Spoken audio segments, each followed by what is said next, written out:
Senhor esteja convosco. Está no meio de nós. Proclamação do Evangelho de Jesus Cristo segundo Lucas. Glória a vós, Senhor. Naquele tempo, Jesus contou esta parábola para alguns que confiavam na sua própria justiça e desprezavam os outros. 2 homens subiram ao templo para rezar. Um era fariseu, o outro cobrador de impostos. O fariseu, de pé, rezava assim em seu íntimo: Ó Deus, eu te agradeço porque não sou como os outros homens, ladrões, desonestos, adúlteros, nem como este cobrador de impostos. Eu jejuo 2 vezes por semana e dou o dízimo de toda a minha renda. O cobrador de impostos, porém, ficou à distância e nem se atrevia a levantar os olhos para o céu, mas batia no peito, dizendo: Meu Deus, tem piedade de mim, que sou pecador. Eu vos digo, este último voltou para casa justificado, o outro não.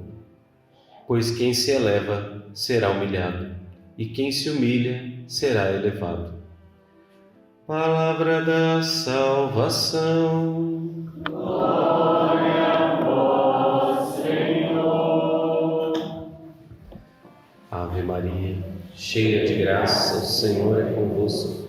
Bendita sois vós entre as mulheres, e bendito é o fruto do vosso ventre, Jesus. Santa Maria, Mãe de Deus, rogai por nós, pecadores, agora e na hora de nossa morte. Amém. Meus queridos irmãos, chegamos a este 30º domingo do tempo comum, já chegando quase ao final do tempo litúrgico. Falta apenas um mês para encerrarmos o tempo litúrgico e depois já adentrarmos ao tempo do Advento. O ano corre, a nossa vida também corre e nós precisamos estar atentos a palavra do Senhor, aquilo que a palavra direciona para a nossa vida. A palavra do domingo passado, vocês se lembram que na missa o Senhor falava que nós devemos rezar sempre, sem desistir jamais. A oração é a parte mais importante da nossa vida. Em meio a tribulações, em meio às dificuldades, nós precisamos confiar primeiro em Deus. É Ele o forte e todo-poderoso que pode salvar as nossas vidas. Hoje, o Senhor vem completar isso, contando uma outra parábola. Ele vai dizer, então, qual é a prece que é ouvida por Deus. A prece que é escutada por Deus é a prece do humilde. Na primeira leitura, nós ouvimos aqui no livro dos Provérbios, a prece do humilde atravessa as nuvens. Esta prece daquele que se humilha, que se coloca no seu lugar, porque a humildade é a verdade. Quando nós andamos na verdade sobre nós mesmos, quando nós admitimos diante de Deus quem nós somos, com nossos defeitos, com nossas qualidades, com nossas limitações, então Deus escuta isso, porque Deus é a verdade. Aquilo que é mentira não pode ser ouvido por Deus. Diante de Deus, nós não podemos usar máscaras. Só o pai da mentira, o diabo, é que escuta a prece mentirosa. Assim também no Novo Testamento, no Evangelho de São Lucas de hoje, nós temos esta história que Jesus contou. E ele contou essa história com um objetivo: para alguns que confiavam na sua própria justiça e desprezavam os outros. A prece que é ouvida por Deus, o homem que sai justificado, é aquele que se humilha. É aquele que faz uma prece mais simples. O publicano, que era um pecador público, mas um pecador arrependido. Jesus sempre acolheu os pecadores. Deus sempre acolhe os pecadores, mas não para que continuem sendo pecadores. Quem precisa de médico é o doente, Jesus diz. Mas o doente é o pecador. O doente precisa ser curado. O doente vai até o médico não para continuar doente, Então, os doentes vão até Jesus, nós, os pecadores, nós vamos até Jesus para mudar de vida, para mudar os nossos pecados. Nós não podemos continuar nos erros dos nossos pecados. E Deus é tão bom que dá para nós a direção. Como é que eu sei, então, o que é pecado? Olhe os mandamentos. Deus já nos deu os 10 mandamentos. Temos hoje aqui nossos adolescentes, nossas crianças que vão receber a primeira Eucaristia. Então, estão se preparando também para a confissão. Muitos já se confessaram, pelo menos 2 vezes. E será que eles já sabem os 10 mandamentos? Calma, não vou tomar aqui na frente de todo mundo. Também os adultos, né? Será que os adultos ainda sabem quais são os 10 mandamentos da lei de Deus? Será que nós ainda nos lembramos quais são os 5 mandamentos da igreja? Porque esses mandamentos ainda continuam vivos. Eles são a nossa direção, meus queridos. Os mandamentos de Deus, os mandamentos da igreja, eles é que dão a direção para a nossa vida. Nenhum deles mudou. A interpretação também não mudou. Deus escreveu os 10 mandamentos com Moisés lá no Antigo Testamento, lá no livro do Êxodo. Escreveu em tábuas de pedra. Quer dizer que o que se escreve em pedra não passa, não muda. Jesus não mudou também os mandamentos. Jesus radicalizou, ele aprofundou os mandamentos. E a igreja, durante o tempo, também cunhou mais 5 mandamentos, que devem ser lembrados por nós a todo instante. Nós precisamos trazer na memória assim, decor, instantaneamente. Não podemos gaguejar para falar os mandamentos, porque senão, se nós não sabemos a direção que nós vamos, onde é que nós vamos chegar? Nós não podemos chegar a lugar nenhum, se nós não sabemos qual direção vamos tomar. É preciso pôr no GPS o teu endereço, a tua localização, e a nossa localização é o céu.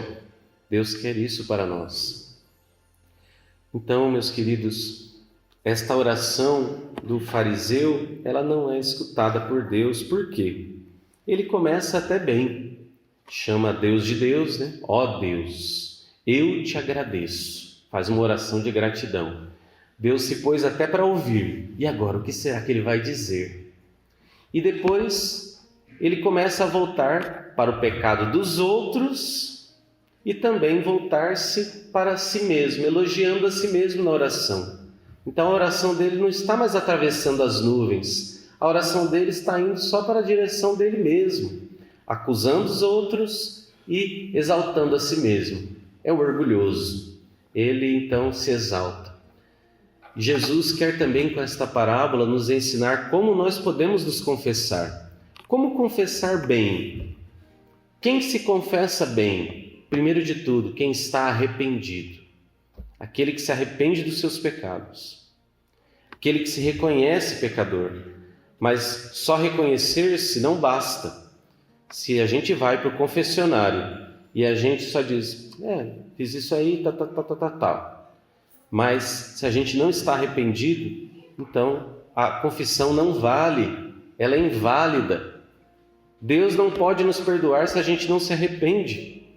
E o que é estar arrependido? É nós dizermos para Deus e com sinceridade no nosso coração, eu não quero mais fazer esse trem de pecado aqui, que eu até gosto de cometer, mas eu não quero mais pecar. É esforçar-se para não pecar mais. Não podemos ser relaxados. Assim, até ficar se confessando muitas vezes, mas não estar arrependido. A confissão não vale nada. Nada. É preciso arrepender-se. E é preciso se pôr com sinceridade diante de Deus. Os pecados que vocês perdoarem serão perdoados, disse Jesus para os apóstolos. E os pecados que os apóstolos não perdoarem, não serão perdoados. Então, meus queridos, é preciso, aqueles que seguem a Cristo, é preciso se confessar. Se não se confessar, seus pecados não serão perdoados, mesmo que você se arrependa. Então, É preciso arrepender-se e é preciso confessar os pecados com sinceridade, dizer o que se fez, o que foi feito, a começar pelos pecados mais graves. Destampa logo a tampa da garrafa e fala logo aquilo que é de pior, porque depois, saindo o que é pior, o resto vem em consequência. Uma dica que o Padre está dando para vocês: não fique enrolando para falar os seus pecados. Fala logo o que é de ruim na confissão, porque ali é Deus quem está ouvindo na pessoa do Padre. Não se preocupem, o Padre tem memória curta. Esse aqui, então, uma memória curtíssima. Não vou ficar lembrando dos seus pecados, porque Deus também não se lembra. Você está ali arrependido, você não quer mais fazer. Ninguém vai ficar te julgando. Depois, muita gente também confunde. O que é um pecado mortal? O que é um pecado grave? Tem gente que deixa de comungar e nem cometeu um pecado grave. Isso pode ser um pecado, deixar de comungar, porque não estando em pecado grave, é um grande desperdício para começar. Você pode ter o maior tesouro dentro de si e você não tem por um simples escrúpulo. Escolhe não comungar, escolhe não ter Jesus. Então, claro, os pecados graves impedem a comunhão e impedem todos os sacramentos. Sim, impede também o sacramento da confissão. Se a pessoa cometeu um pecado grave e quer continuar cometendo, então ela não está arrependida. Então, ela não pode se confessar. Quem está em pecado grave e não quer mudar, não vai mudar, então não pode se confessar também. Não adianta entrar na fila da confissão. Depois, o que é um pecado grave? Ele precisa ter 3 elementos. Prestem bem atenção. Primeiro de tudo, uma matéria grave, contra os mandamentos de Deus, contra os mandamentos da Igreja. Uma matéria grave. Mas dentre as matérias, dentre os mandamentos, tem alguns que são mais graves, outros menos graves. E é preciso dizer também na confissão a gravidade do pecado. Por exemplo, é diferente no 5º mandamento, o mandamento de não matar. Matar a minha mãe, matar um bandido, porque eu fui me defender, e então acabou morrendo. E outra gravidade, matar uma formiga. Uma formiga é muito menos grave, né? Então precisa se pôr uma hierarquia aí entre os pecados também. Tem mais graves e menos graves. E depois, o segundo elemento, consciência. É preciso ter consciência daquilo que se está fazendo. É preciso ter consciência plena de que aquilo é pecado. Por que as crianças com menos de 7 anos não se recomenda que elas confessem? Com mais de 7 anos já pode confessar, mais ou menos, né? Porque começa a idade da razão, a criança já pode discernir, ela já tem uma consciência mais formada daquilo que ela está fazendo, ela já sabe, já pode saber. Mas mesmo os adultos nem sempre têm consciência plena. Pode estar sob efeito de algum medicamento, de alguma droga. A pessoa pode estar desorientada, assim, psicologicamente abalada. A pessoa pode estar num estado de inconsciência, de sono. Ela pode estar sedada no hospital, inconsciente, totalmente inconsciente. Então, tem níveis de consciência. Então, é preciso saber plenamente o que se está fazendo. E em terceiro lugar, o pecado mortal é quando nós queremos cometer. Temos liberdade para não fazer e mesmo assim fazemos. Podendo não fazer, mesmo assim se escolhe. Eu quero fazer, mesmo sabendo que é pecado e mesmo sendo grave. Precisa ser grave também. Como disse, para ser grave precisa ser contra os mandamentos. Então, meus irmãos, nós precisamos todos os dias combater o bom combate da fé. São Paulo vai falar aqui na segunda leitura, na carta ao seu discípulo Timóteo. Paulo já chegou na velhice, já está lá, vivendo o final da sua vida, preso. Ele vai escrever para Timóteo: combati o bom combate, completei a corrida, guardei a fé. A nossa vida, todos os dias, é um combate contra os nossos inimigos, os inimigos da nossa alma. Todos os dias nós precisamos combater. Até quando?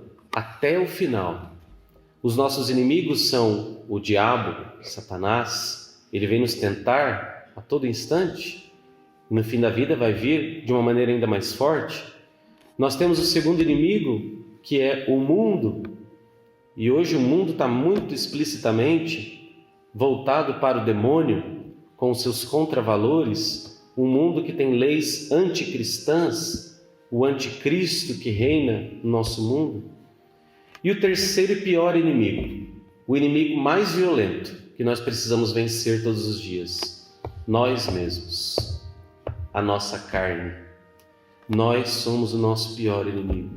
Vencer as nossas paixões, as nossas misérias. Que Deus nos conceda a graça de combatermos este bom combate. Não desistamos, não esmoreçamos, mas lutemos até o fim. Combatamos o bom combate, o combate da fé. Completemos a nossa carreira, a nossa vocação de cristãos. Que o Espírito Santo nos ajude, que Ele nos dê forças e nos conduza sempre no caminho do Senhor. Louvado seja o Santíssimo Sacramento.